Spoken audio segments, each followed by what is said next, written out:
Est-ce qu'on entre dans l'ère Safonov? Il était titulaire surprise avec le Paris Saint-Germain face à Flamengo. Il a connu un match plutôt tranquille, mais où il a fait le taf, où il a été extrêmement rassurant pour ses défenseurs centraux. Et puis surtout, il y a eu une séance de tir au but où il s'en est sorti comme un roi, ou pour reprendre le jeu de mots du journal L'Équipe, comme un tsar. Safonov marque de gros points par rapport à Chevalier, son concurrent direct arrivé au cours de l'été. Et là, franchement, je suis très curieux de voir la suite. En tout cas, sur le match au global, voici les compositions qui étaient alignées.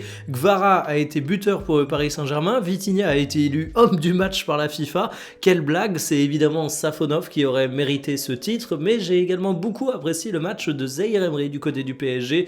Il revient en grande forme, ça fait plaisir de le voir réussir à s'épanouir dans un poste de simili latéral droit.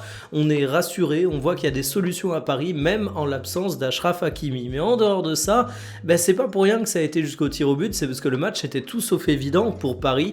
Tu as eu beaucoup d'irrégularités et pour moi, il y a deux offensifs qui le symbolisent bien. C'est Désiré Doué qui fait son retour dans l'équipe, qui a connu une phase de blessure, mais qui honnêtement était le Désiré Doué qui m'agace parfois un petit peu, qui tente de trouver les solutions seul et qui au final te sort un match relativement brouillon.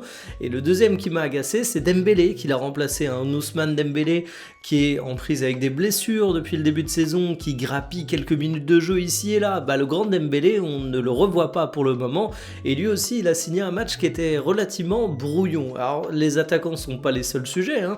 Marquinhos, c'est ton capitaine, c'est ton joueur d'expérience, et malgré tout il concède un penalty complètement idiot, et derrière tu sens qu'il coule mentalement.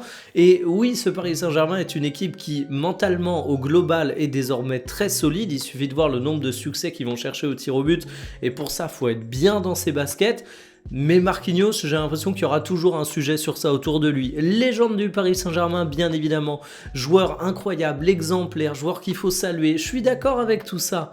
Mais il y a un moment, il faut peut-être préparer l'avenir. Et moi, j'ai toujours l'impression que Marquinhos, à tout moment, il peut dégoupiller. Mais bon, je vais pas faire une fixette là-dessus. Si on regarde les statistiques de la rencontre, on réalise que le côté brouillon du Paris Saint-Germain ressort bien, parce qu'ils ont eu quand même quelques belles occasions.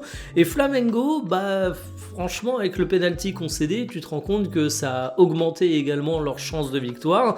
C'est un match où le PSG s'est pas rendu service en fait. C'était pas un grand PSG qui a sorti un grand match, mais en tout cas le résultat, ce qu'on retiendra dans l'histoire, c'est un 6e trophée pour cette saison. C'est incroyable, ce PSG est vraiment très très fort.